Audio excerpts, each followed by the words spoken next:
నమస్కారం మా తెలంగాణ టీవీ వార్తలకు స్వాగతం. ముందుగా వార్తలకు ముఖ్యాంశాలు.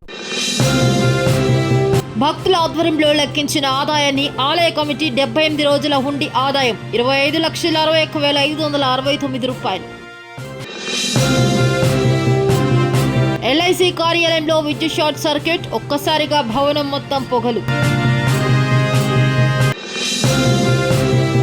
వరి పొలంలోకి చేరిన రసాయన జలాలు, 100 ఎకరాల వరి పొలాల్లోకి నీరు చేరటంతో రైతులు తీవ్ర ఆందోళన. విద్యార్థుల నైపుణ్యాన్ని, సామర్థ్యాలను వెలికితీయాలి. పాఠశాలలు ఉన్న పరిసరాలను, వంటశాలను, వాటర్ సౌకర్యాన్ని పరిశీలన.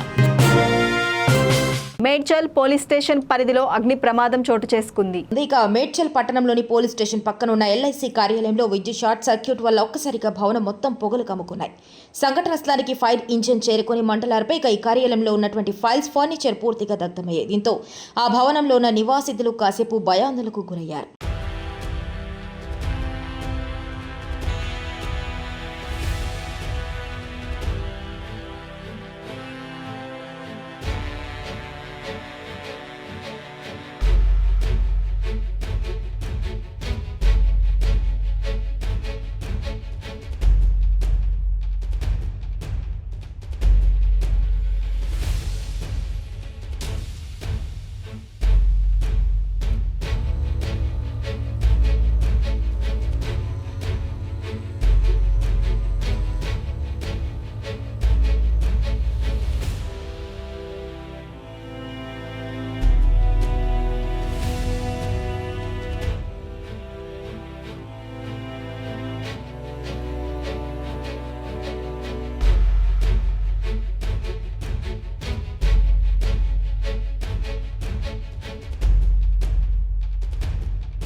రాత్రి కురిసిన భారీ వర్షానికి గుమ్మడిదల మండలం బొంతపల్లిలోని నల్లకుంట చెరువు ఎరుపు రంగులోకి మారిపోయింది. చెరువు నిండిన తర్వాత ఆ ఎర్రటి నీరు చుట్టుపక్కల ఉన్న 100 ఎకరాల వరి పొలాల్లోకి చేరడంతో రైతులు తీవ్ర ఆందోళన వ్యక్తం చేస్తున్నారు. రైతుల ఆవేదన. నల్లకుంట చెరువు నుండి పొలాల్లోకి చేరిన ఎర్రటి నీటిని చూసి రైతులు భయపడుతున్నారు. ఒక రైతు తన వరి పొలంలోకి చేరిన రసాయన జలాలను చూసి ఆవేదన వ్యక్తం చేస్తున్న వీడియో కూడా వెలుగులోకి వచ్చింది. ఈ నీరు కనుక కలుషితమైనదైతే తమ వరి పంటలు పూర్తిగా దెబ్బతింటాయని, భారీగా నష్టం వాటిల్లుతుందని రైతులు ఆవేదన చెందుతున్నారు. అధికారులు స్పందించాలి. చెరువు నీరు నిజంగా కాలుష్యంతో నిండి ఉందో లేదో తెలుసుకోవడానికి తక్షణమే అధికారులు స్పందించి నీటి నమూనాలను సేకరించి పరీక్షలు చేయించాలని రైతులు కోరుతున్నారు. ఇది దోమాడు గ్రామము. చెరువు వచ్చేసి నల్లగుంట చెరువు. నా పేరు శ్రీనివాస్ రెడ్డి, గుమ్మడిదల మండల్, సంగారెడ్డి డిస్టిక్. గత 15-16 సంవత్సరాల నుంచి ఇదే తంతు. ఒక ఎట్రో కంపెనీ ఈ ఎయిర్ ఫోర్స్ గోడ పక్కన ఎట్రో కంపెనీ తప్ప ఇంకా వేరే కంపెనీ లేదు. ఎట్రో కంపెనీ నుంచే ఇందులోకి విచ్చలవిడిగా వ్యర్థ జలాలను వదులుతున్నారు. ఈ వ్యర్థ జలాలలో పంట నష్టపోతున్నాము, ప్రాణాలు నష్టపోతున్నాము, చిన్నపిల్లల ఆరోగ్యాలు దెబ్బతింటున్నాయి, మళ్ళీ కాల్షియం దెబ్బతింటుంది, ఎముకలు మనుషుల లోపల ఎముకలు గుల్లైపోతున్నాయి, మరియు క్యాన్సర్కు కారకంగా కూడా మారుతుంది. అదేవిధంగా అండర్ గ్రౌండ్ వాటర్ మొత్తం పొల్యూషన్ అయిపోయింది. పంటలు సరిగా పండవు. ఇక్కడ పండిన పంట మిగతా వాళ్ళకు అమ్మడం అంటే కొనుక్కోరు. ఇదే విధంగా ఈ దోమాడు సర్వనాశనం అవుతుంది. ఈ యొక్క కంపెనీ వలన పంచభూతాలు సర్వనాశనం అయిపోతున్నాయి. పంచభూతాలు గాలి, నీరు, భూమి, పొలము, వాయువు మొత్తం కాలుష్యం అయిపోయింది. దీనిపైన ఎటువంటి చర్యలు తీసుకోలేరు. ఇదివరకు చాలా పలుమార్లు మేము టాస్క్ ఫోర్స్కి ఇచ్చాము, పీసీబీకి ఇచ్చాము. ఎటువంటి స్పందన లేదు, ఎటువంటి చర్య తీసుకోలేదు. దీనిపైన కఠిన చర్యలు తీసుకోవాలని దీనికి సంబంధించిన అధికారులను మా గ్రామం తరఫున మేము ఆదేశిస్తున్నాము. దీనికి తక్షణమే చర్య తీసుకొని దీని కాలుష్యం రాకుండా కట్టడి చేయాలని మనస్ఫూర్తిగా దోమాడు గ్రామ ప్రజల తరఫున మేము కోరుకుంటున్నాం. అందరికీ నమస్కారం. మాది గుమ్మడిదల మున్సిపల్ దోమాడు గ్రామం. మరి హైడ్రో డ్రగ్స్ అని బొంతపల్లికి సంబంధించింది. విచ్చలవిడిగా వర్షం పడేది కొంచెం అయితే రసాయనాలు వచ్చేది ఎక్కువైతుంది. ఇది కుంట పేరు నల్లకుంట, కానీ చూస్తే ఎర్రకుంట. ఎంత విచ్చలవిడిగా అంటే 5-6 మూటాలు రేసి మరి ఘోరంగా వదిలేసి ఏదో పంటకు 2000 3000 ఏదో ముష్టేసినట్టుగా వేసి ఊరి ప్రజలందరినీ నాశనం చేసి పిల్లలకు ఒకరొకరికి కంటి చూపు కనబడట్లేదు, ఏర్పోతుంది, కడుపులలో నొప్పులు డైజెషన్ కాకపోవడము, ఇలాంటి చాలా ఘోరంగా అయిపోయింది. అది తట్టుకోలేక పొద్దుగాల వచ్చి చూసేసరికి పొలాలు ఎట్లా పండుతాయి, బియ్యం అవ్వడు కొంటాడు, ఎట్లా బతకాలి మేము మా బతుకులంటే అయిపోయినాయి, మా పిల్లల బతుకులన్నా బాగుండాలనే ఉద్దేశంతో మరి నల్లకుంట చెరువుకు దగ్గరికి వచ్చి ఇదంతా వీడియోలు తీసుకోవడం జరిగింది. కనుక దీన్ని కంపల్సరీ గట్టిగా చర్యలు తీసుకొని దీన్ని ఎట్టి పరిస్థితుల్లో వాటర్ రాకుండా చూడాలని కోరుకుంటున్నాను. పక్షాలన ఉన్న ఊరి ప్రజలమంతా రైతులము ఏకంగా వచ్చి కంపెనీ దగ్గర ధర్నాలు కావచ్చు, లేదంటే చెరువులోనే ఈసాలు తీసుకొచ్చి చెరువులోనే అల్లనే మునిగి అల్లనే చావడం కూడా జరుగుతుంది. అంబర్పేట్ ప్రాంతానికి చెందిన అల్తాఫ్ అనే యువకుడి ప్రమాదంలో ప్రాణాలు కోల్పోయిన ఘటన స్థానికంగా తీవ్ర విషాదాన్ని నింపింది. సెప్టెంబర్ 7వ తేదీన పటేల్ బడా సమీపంలో జరిగిన రోడ్డు ప్రమాదంలో అల్తాఫ్ తీవ్రంగా గాయపడ్డాడు. ప్రమాదం తర్వాత ఆయన్ను తక్షణమే గాంధీ ఆసుపత్రికి తరలించి చికిత్స అందించారు. అయితే గాయాలు తీవ్రంగా ఉండటంతో 10 రోజుల పాటు వైద్యులు ప్రాణాపాయ స్థితిలోనే చికిత్స అందించారు. అన్ని ప్రయత్నాలు విఫలమవడంతో చివరికి సెప్టెంబర్ 17వ తేదీన ఆయన తుది శ్వాస విడిచారు. మజీదే బిలాల్లో జనాజా నమాజ్ నిర్వహించారు. అనంతరం అంబర్పేట్ ఖాద్రీబాగ్ సమాధి స్థలంలో ఆయన అంత్యక్రియలు ఘనంగా నిర్వహించబడ్డాయి. అంత్యక్రియల సందర్భంగా బంధుమిత్రులు, స్థానిక ప్రజలు, పరిచయస్తులు పెద్ద సంఖ్యలో హాజరై శ్రద్ధాంజలి ఘటించారు. అల్తాఫ్ ఆకస్మిక మరణంతో కుటుంబ సభ్యులు కన్నీరు మున్నీరవుతున్నారు. ఈ ఘటన అంబర్పేట ప్రాంతంలో దుఃఖ వాతావరణాన్ని నెలకొల్పింది.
రుద్రారం గణేష్ గడ్డ దేవాలయం హుండీ ఆదాయాన్ని దేవాదాయ ధర్మాదాయ శాఖ ఇన్స్పెక్టర్ రంగారావు ఆధ్వర్యంలో లెక్కించిన ఆలయ కమిటీ సిబ్బంది. సంగారెడ్డి జిల్లా రుద్రారం గణేష్ గడ్డ దేవాలయం హుండీ ఆదాయాన్ని ఆలయ కమిటీ సేవ కమిటీ భక్తుల ఆధ్వర్యంలో లెక్కించిన ఆలయ కమిటీ నిర్వాహకులు. ఈ సందర్భంగా ఈవో లావణ్య మాట్లాడుతూ 78 రోజుల హుండీ ఆదాయం 25,61,569 రూపాయలు వచ్చిందని తెలిపారు. ఇక ఈ ఆదాయాన్ని ఆలయం అభివృద్ధికి ఉపయోగిస్తామని తెలిపారు. ఈ సందర్భంగా ఈవో లావణ్య, చైర్మన్ హరిప్రసాద్ రెడ్డి, ధర్మకర్తలు, ఆలయ సిబ్బంది ఈశ్వర్, సుధాకర్, ఏవో, చైర్మన్, ఆలయ కమిటీ సభ్యులు, భక్తులు పాల్గొన్నారు.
నమస్తే అండి, నా పేరు లావణ్య.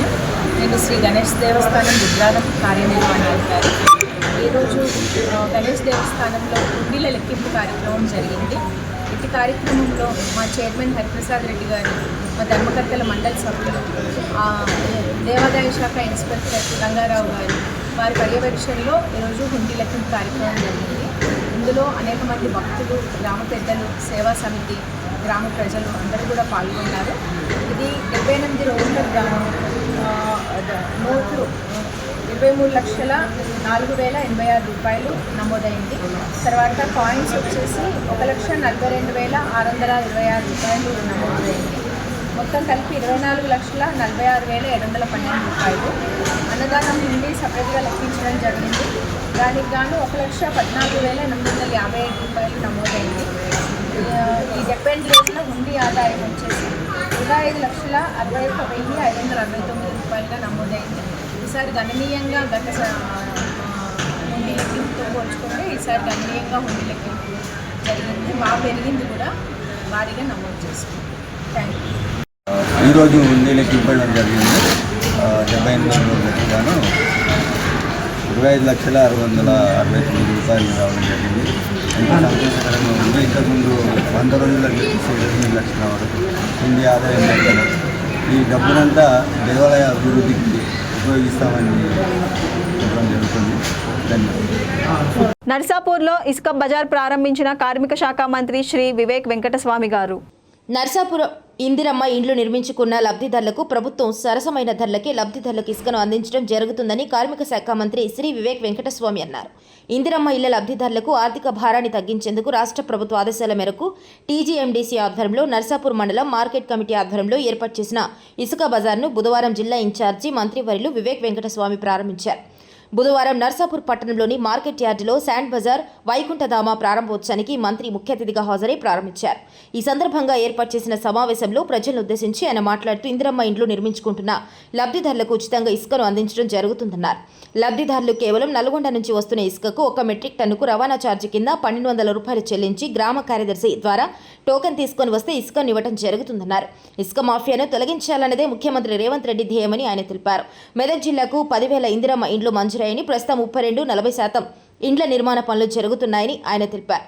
గతంలో పుస్తెలు మెట్టెలు పెట్టి వైద్యం చేయించుకునేవారని, కాంగ్రెస్ ప్రభుత్వం వచ్చిన తర్వాత 10 లక్షల వరకు ఉచితంగా వైద్యం అందించడం జరుగుతుందన్నారు.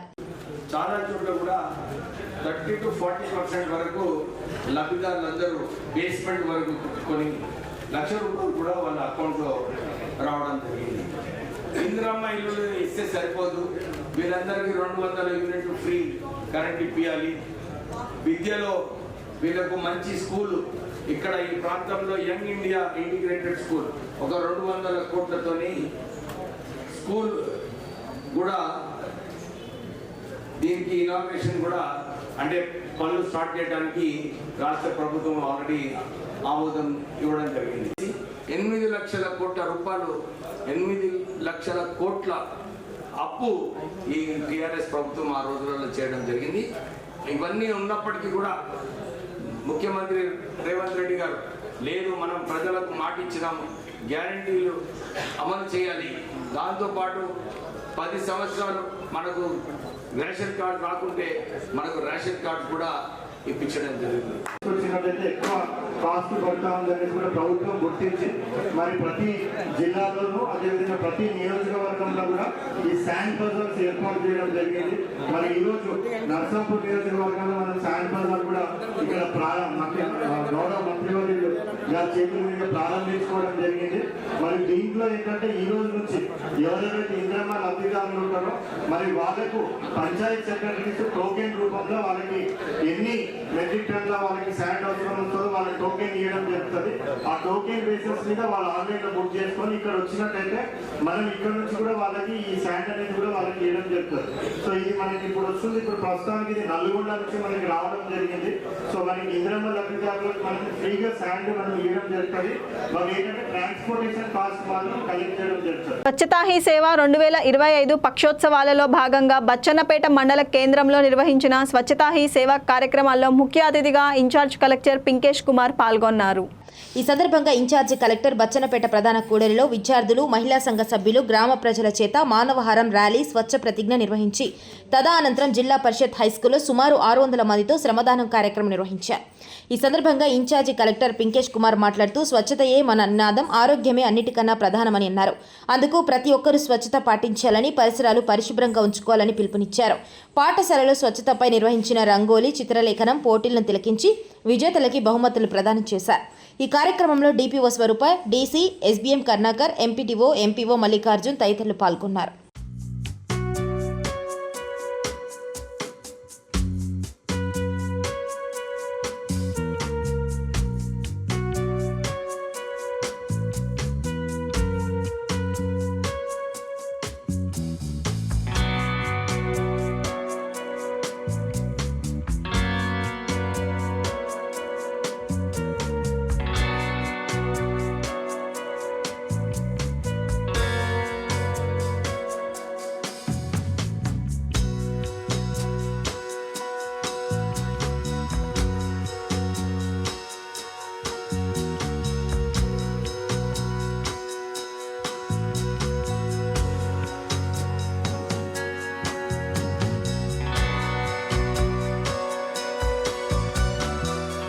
జనగామ జిల్లా బచ్చన్నపేట మండల కేంద్రంలోని ప్రాథమిక సహకార సంఘాన్ని ఇన్ఛార్జ్ కలెక్టర్ పింకేష్ కుమార్ ఆకస్మికంగా తనిఖీ చేశారు.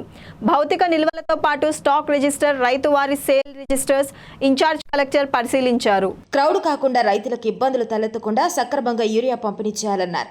ఇప్పటి వరకు బచ్చన్నపేట మండలంలోని 9 కేంద్రాల ద్వారా, సబ్ సెంటర్ల ద్వారా రైతులందరికీ యూరియా సరఫరా చేయడం జరుగుతుందని, బచ్చన్నపేట మండలంకు ఇప్పటి వరకు వివిధ డీలర్ల ద్వారా 848 మెట్రిక్ టన్నుల యూరియా రైతులకు సరఫరా జరిగిందన్నారు.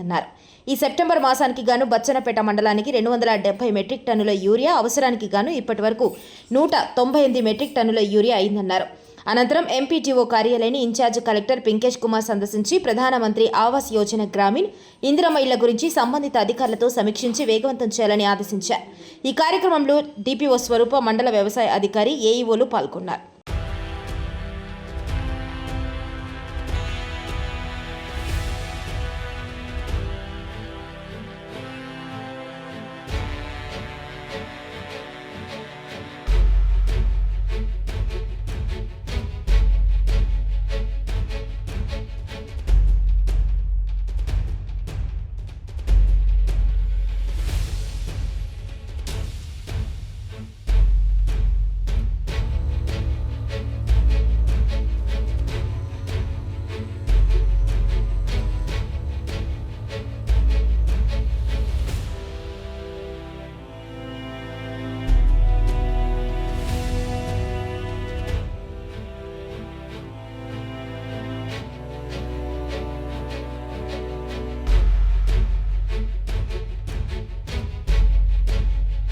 యాదాద్రి భువనగిరి జిల్లా ఆలేరు క్లస్టర్ పరిధిలోని 5 మండలాల పరిధి అన్ని గ్రామాల అంగన్వాడీ టీచర్లకు 3 రోజుల పాటు శిక్షణ తరగతులు జరిగాయి. శిక్షణలో మొదటి రోజు పోషన్ బి, రెండవ రోజు పడాయి బి, మూడవ రోజు పోషన్ బి, పడాయి బిల పైన టీచర్లకు శిక్షణ అందించారు. నమస్కారం, నా పేరు శిరీష, మల్లాచపల్లి అంగన్వాడీ సెక్టర్. ఇది పోషన్ బి, పడాయి బి అనేది 3 డేస్ ట్రైనింగ్ ఇవ్వడం జరిగింది. 16th సెప్టెంబర్ నుంచి 18th సెప్టెంబర్ వరకు. ఇందులో భాగంగా మాకు ఈసీసీఈ పోషకాహారం గురించి ఎక్స్ప్లెయిన్ చేయడం జరిగింది. పోషకాహారం గురించి తల్లులకు, గర్భవతులకు, బాలంతలకు ఏ విధంగా ఫుడ్ ఇస్తున్నాము, కానీ దాన్ని ఇంకా ఎలా మెరుగుపరచాలి, తల్లులకు ఏ విధంగా కౌన్సిలింగ్ ఇవ్వాలి, వాళ్ళు ఎలా ఆహారం తీసుకోవాలి, పాలిచ్చే తల్లులు ఉంటారు, వాళ్ళకి తల్లిపాల ప్రాముఖ్యత కొందరు తెలియని వాళ్ళు ఉంటారు కదా, వాళ్ళకు తల్లిపాల గురించి ఏ విధంగా ఎక్స్ప్లెయిన్ చేసి శిశు మరణాలు తగ్గించడము, మరియు శిశువులలో ఏ విధంగా వ్యాధి నిరోధక శక్తి పెరుగుతుంది, వాళ్ళకు తల్లిపాలలో ఏమేమి ఉంటాయి, అలాగే సమతుల ఆహారం ఎలా అందించాలి అనే విషయాల గురించి వాళ్ళకు ఏ విధంగా చెప్పాలనే దాని గురించి శిక్షణలో మాకు చెప్పడం జరిగింది. ఇంకా ఈసీసీ అనేది మేము 3 సంవత్సరాల నుంచి 6 సంవత్సరాల పిల్లలు మా కేంద్రానికి రావడం జరుగుతుంది. వాళ్ళకంటూ ప్రతిరోజు ఒక రోజువారీ ప్రణాళికలో భాగంగా ఈసీసీని ఏ విధంగా మేము సిద్ధం చేసుకోవాలి, అంగన్వాడీ కేంద్రంలో పిల్లలకు ఆకర్షణీయంగా లెర్నింగ్ కార్నర్స్ ఎలా పెట్టుకోవాలి, ఆ కార్నర్స్లో ఏమేమి ఉండాలి, వాటిని పిల్లలు ఎలా ఉపయోగించాలి, వాళ్ళకి యాక్టివిటీస్ ఎలా చేయించాలి అనేవి ఎగ్జాంపుల్స్తో మాకు రోల్ ప్లే చేయించి మరి మేడం వాళ్ళు ఎక్స్ప్లెయిన్ చేయడం జరిగింది. అవి ఈ శిక్షణలో మాకు తెలిసిన వాటిని ఇంకా తెలియని వాటిని తెలుసుకుని మరింతగా మేము తెలుసుకున్నాము. అలాగే అంగన్వాడీ కేంద్రానికి దివ్యాంగుల పిల్లలు వస్తుంటారు. అలాగే ఈ వికలాంగత్వం అనేది ఎన్ని రకాలుగా ఉంటుంది, వారిని ఎలా ట్రీట్ చేయాలి, అంగన్వాడీ కేంద్రానికి వచ్చే దివ్యాంగుల పిల్లల్ని మనం ఎలా రిసీవ్ చేసుకోవాలి, మిగిలిన పిల్లలతోని ఎలా కలగలపాలి, వాళ్ళని ఎలా మెరుగుపరచాలనే విషయాన్ని గురించి మాకు ఎక్స్ప్లెయిన్ చేయడం జరిగింది.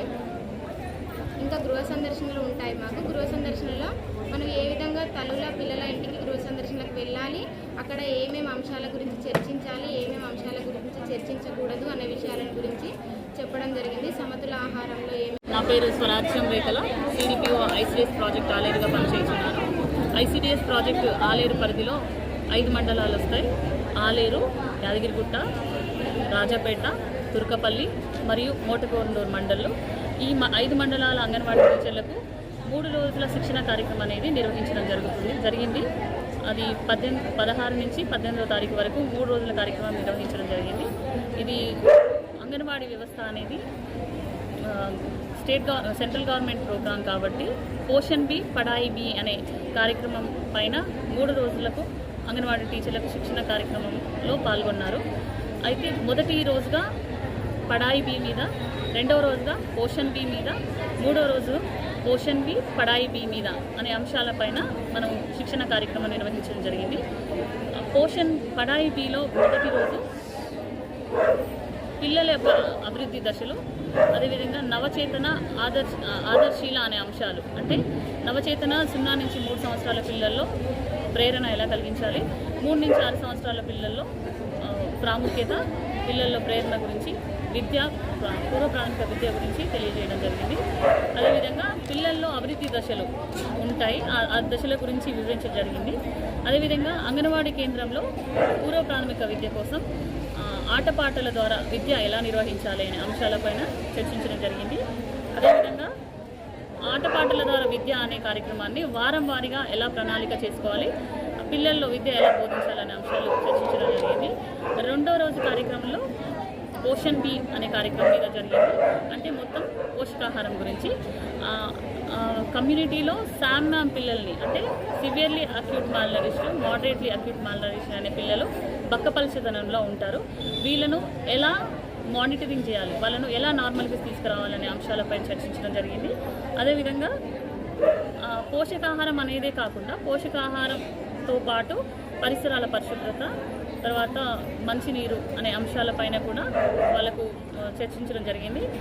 అదేవిధంగా ఈ శామ్యామ్ని ఐడెంటిఫై చేయడం కోసం గ్రోత్ మానిటరింగ్, పెరుగుదల పర్యవేక్షణ అనేది నిర్వహించడం, ఎలా బరువు ఎత్తులు తీయడం అనేది అంగన్వాడీ టీచర్లకు శిక్షణలో తెలియజేయడం జరిగింది. మరి ఒకసారి వాళ్ళ యొక్క తెలివిని, వాళ్ళ యొక్క రోజువారీ కార్యక్రమాలను ఎలా చేస్తున్నారు అనేది పరిశీలించడం జరిగింది.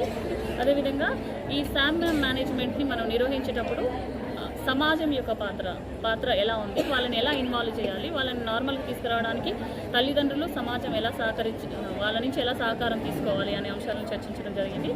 మూడో రోజు కార్యక్రమంగా పోషన్ బి పడాయి బి అంటే 2 అంశాల మీద చర్చించడం జరిగింది. ఈ సెషన్లో దివ్యాంగుల పిల్లలకు ఎలా ఇంక్లూజివ్ ఎడ్యుకేషన్, వాళ్ళకి ఎలాంటి కరికులం, ఎలాంటి ప్లే మెటీరియల్ అందించాలనే అంశాలపైన, అదేవిధంగా నవచేతన అంటే 0 నుంచి 3 సంవత్సరాల పిల్లల్లో వాళ్ళ ఇంటి దగ్గర ఎలాంటి ప్రేరణ కల్పించాలి అనే అంశాలు చర్చించడం జరిగింది. ఈ 3 to 6 పిల్లలకు, అదేవిధంగా 0 to 3 years పిల్లలకు అసెస్మెంట్ ఎలా చేయాలి, వాళ్ళ యొక్క పెరుగుదల అభివృద్ధి ఎలా పర్యవేక్షించాలనేది అసెస్మెంట్ కార్డులు, తర్వాత పూర్వ ప్రాథమిక విద్య ఎలా చేస్తారో, వాళ్ళు ఎలాంటి మైలురాళ్ళు చేరుకున్నారనే అంశాలపైన వాళ్ళను మూల్యాంకనం చేయడం కోసం ప్రీ స్కూల్ అసెస్మెంట్ కార్డులను ఉపయోగిస్తూ ఎలా వాళ్ళను అంచనా వేయాలనేది తెలియజేయడం జరిగింది. అదేవిధంగా వివిధ రాష్ట్రాల్లో 10 రాష్ట్రాల్లో పాటిస్తున్న అంటే పోషకాహారం పైనను, అదేవిధంగా ప్రీ స్కూల్ విద్యలో బాగా బెస్ట్ ప్రాక్టీసెస్, బాగా సాధించిన అంటే ఉత్తీర్ణత సాధించి అన్నింటిలో ముందడుగు ఉండటం కోసం బాగా పర్ఫామ్ చేస్తున్న 10 జిల్లాలలో 10 రాష్ట్రాల్లో జరుగుతున్న అభివృద్ధి కార్యక్రమాలను చర్చించడం జరిగింది. మెదక్ మండలంలోని మంబోజిపల్లిలో ఉన్న మండల పరిషత్ ప్రాథమిక పాఠశాలలో ఉన్న పరిసరాలను, వంటశాలను, వాటర్ సౌకర్యాన్ని పరిశీలించి విద్యార్థుల సామర్థ్యాన్ని వెలికి తీయాలని జిల్లా కలెక్టర్ రాహుల్ రాజ్ ఉపాధ్యాయులకు సూచించారు. ఈ సందర్భంగా జిల్లా కలెక్టర్ రాహుల్ రాజ్ మాట్లాడుతూ ఉపాధ్యాయులు విద్యార్థులు ఉన్న అనేక రకాల శక్తి సామర్థ్యాలను వెలికితీసి వారిని ఉన్నత విద్యావంతులుగా తీర్చిదిద్దాలని ఉపాధ్యాయులకు పిలుపునిచ్చారు. దేశ భవిష్యత్తు అంతా విద్యార్థుల చేతిలో ఉందని, వారిని సన్మార్గంలో నడిపించాల్సిన బాధ్యత ఉపాధ్యాయులదేని అన్నారు. విద్యార్థులతో సరదాగా ముచ్చటించి పలు ప్రశ్నలను అడిగారు. వారి సందేహాలను నివృత్తి చేశారు. ఈ కార్యక్రమంలో ఉపాధ్యాయులు, పాఠశాల సిబ్బంది తదితరులు పాల్గొన్నారు.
వార్తలు ముగించే ముందు ముఖ్యాంశాలు మరోసారి. భక్తుల ఆధ్వర్యంలో లెక్కించిన ఆదాయాన్ని ఆలయ కమిటీ 78 రోజుల హుండీ ఆదాయం 25,61,569 రూపాయలు. ఎల్ఐసి కార్యాలయంలో విద్యుత్ షార్ట్ సర్క్యూట్, ఒక్కసారిగా భవనం మొత్తం పొగలు. వరి పొలంలోకి చేరిన రసాయన జలాలు, 100 ఎకరాల వరి పొలాల్లోకి నీరు చేరటంతో రైతులు తీవ్ర ఆందోళన. విద్యార్థుల నైపుణ్యాన్ని, సామర్థ్యాలను వెలికితీయాలి. పాఠశాలలో ఉన్న పరిసరాలను, వంటశాలను, వాటర్ సౌకర్యాన్ని పరిశీలన. ఇవి ఈనాటి వార్తా విశేషాలు. మరో బులెటిన్లో మళ్ళీ కలుద్దాం. నమస్కారం.